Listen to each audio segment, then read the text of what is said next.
Hi, my name is Reema, and today I'm interviewing Dr. Marivi Lacuesta. Welcome. Hi. So my first question for you is, how did you get into chiropractic? Well, it's an interesting story actually, because I didn't set out to do chiropractic. It kind of found me. I kind of stumbled upon it that way.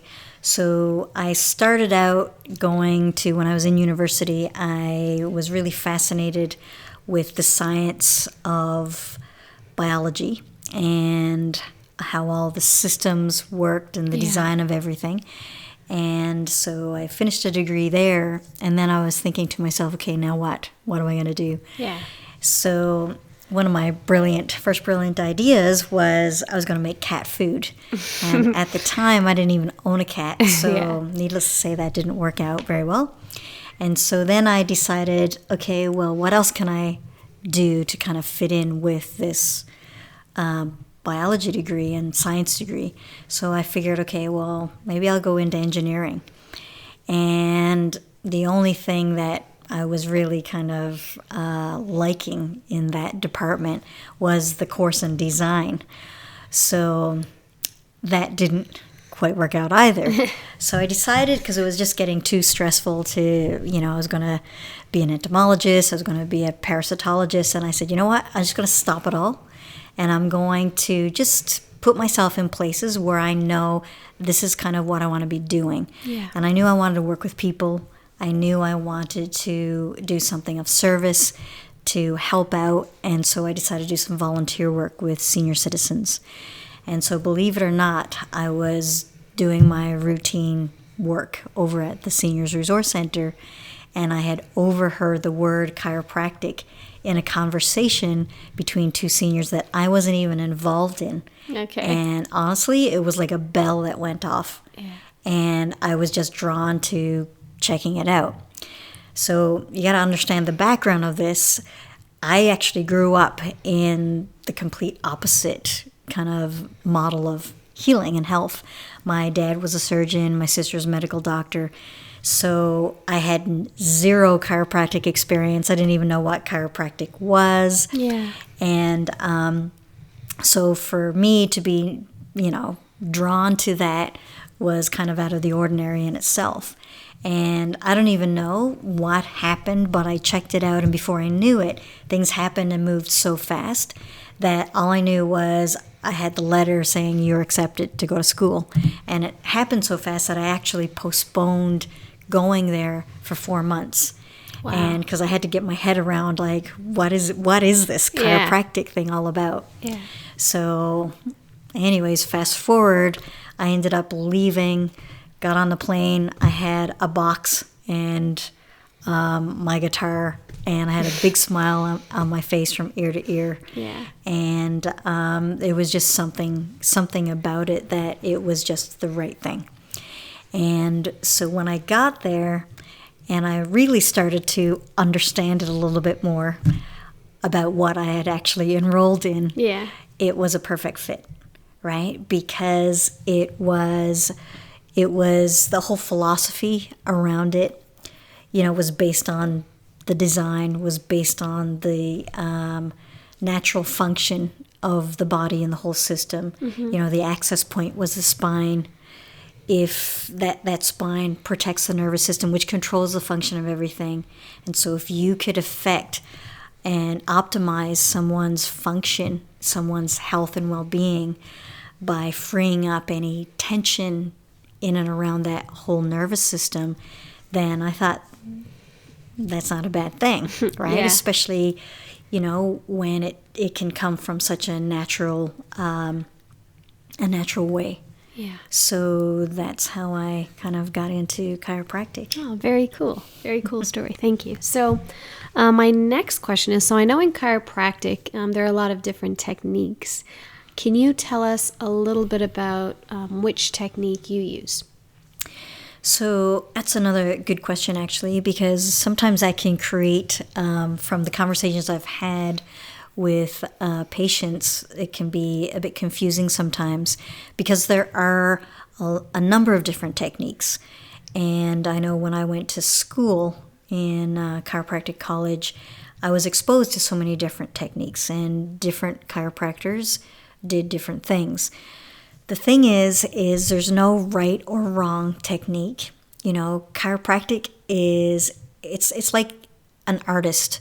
You can have an artist who uses watercolor. You can have an artist who uses acrylic. Another artist might use oil paint. Yeah. It's all art at the end of the day. Yeah. So for me, the technique that I was drawn to, for the most part, is something called SOT, which stands for Sacro-Occipital Technique. Okay. And I'm versed in other techniques as well, but the techniques that I've tended to be drawn to are all kind of have that similar kind of essence about it. Yeah. And so that's the technique I do. Okay. And Or use. okay. And in general, if someone's thinking about coming in to see you, in terms of either pain level or age group, who are the people you usually see? Well, in terms of age, the youngest patient I've had has probably been 2 weeks old. Wow. But I guess if you really break it down, it's probably younger than that because I've treated the mothers as they were pregnant. Okay. So yeah, pretty young, and right up until I think the oldest patients I've had have been probably around 95. Wow. So, and in terms of pain level, I've seen people with all kinds of different pain levels, conditions. I've seen all kinds of stuff. Okay. No, that's good to know. And how long have you been doing this for? So I started in 1999, Okay. and it's now 2020, so you can do the math. Yeah, that's 21 years. Yeah, so it's a pretty long time. Yeah, that is a long time. Can you tell us a little bit about what someone can expect on the initial consultation? So when someone comes in first, I like to start basically, when they come in, they'll fill out some assessment forms, which people have told me tend to be quite long. I like to take a thorough history, so I can kind of get a good, well-rounded picture of someone's lifestyle habits, anything basically that can be contributing to the picture of their health and well-being. Okay. So during the initial consultation, I'll basically ask, what brings you in, and we'll go over what your primary concern is and how long it's been going on, what may have started it, what makes it worse, what makes it better. Yeah. And from there, I'll proceed to kind of take your history, maybe ask you questions on if you have had any physical traumas, hits to your tailbone, hits to your head, any surgeries, broken bones in the past, any falls, car accidents.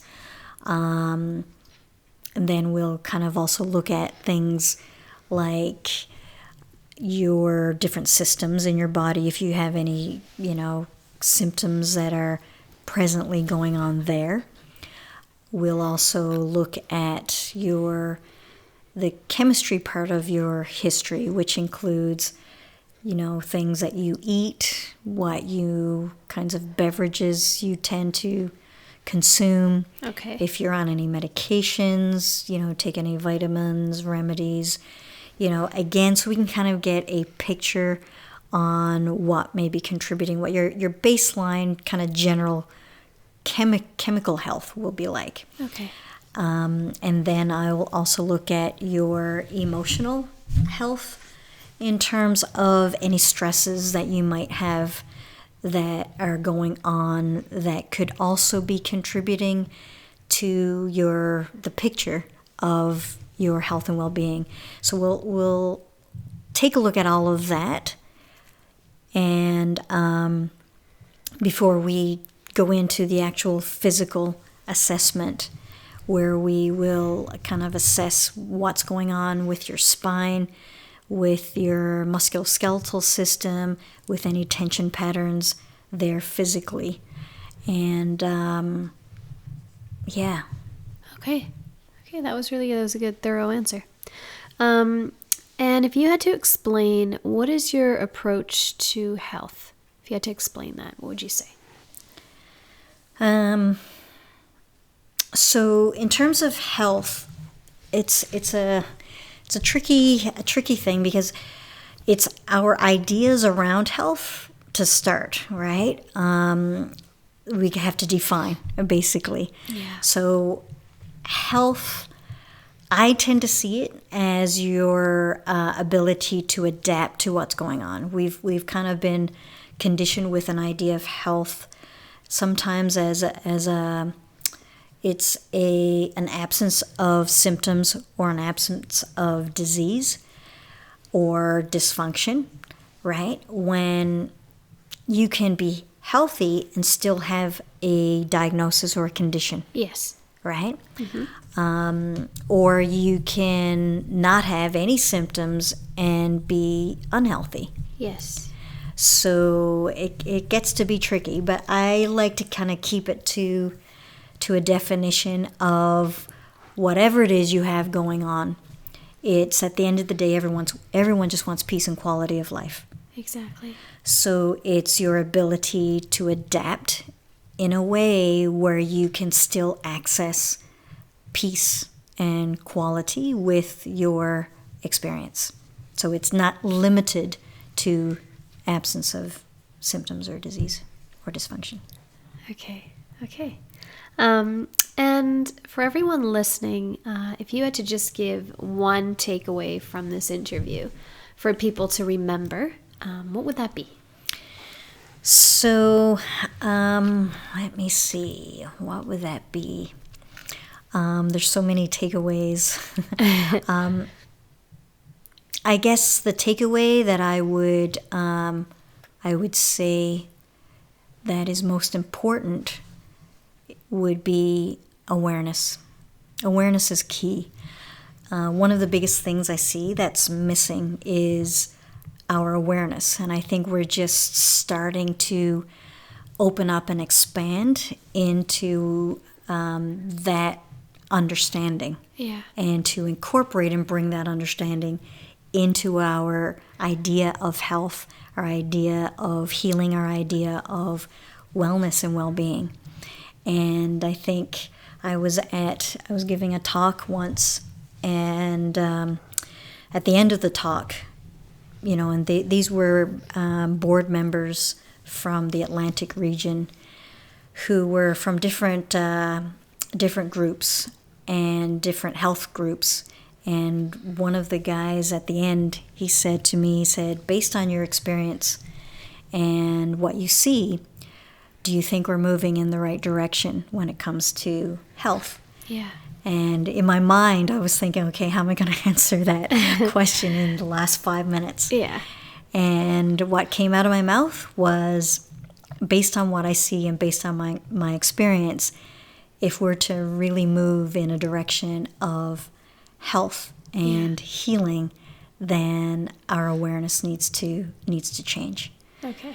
So, I think if you have more of an understanding, a more expanded understanding of the function of our bodies, of our systems, of our health and well-being, then you can actually create more choice for yourself. There's so many things that we can actually do to affect our health that we haven't really even kind of considered doing, because we've had it's almost like we've given up those choices and that power to other people, and as we can see, that can put a big impact on our healthcare system. Mm-hmm.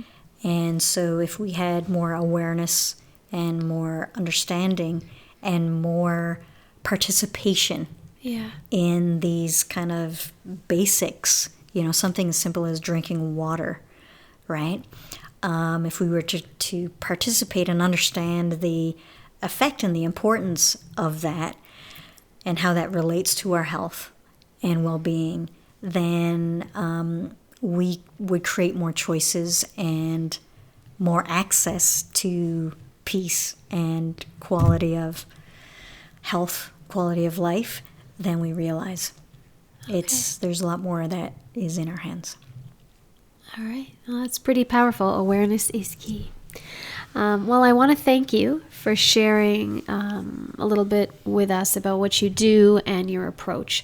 I think all of us listening, and me included, we all learned a lot about you today, which is great. So, yeah, I just want to thank you, and I look forward to speaking to you some more. Thank you. Thanks.